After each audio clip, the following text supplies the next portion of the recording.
How to download booking.com hotel reservation application on your device.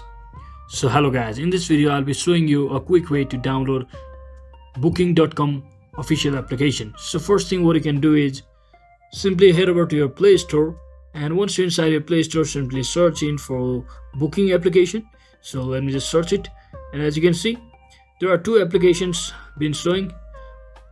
Don't worry, because the first one is sponsored, so it's both application are same. So simply click on this booking application and you can confirm it by the number of downloads it has. It has 500 million plus downloads. So simply click on install button over here, and once you click on it, wait for some time for it to download and process install on your device.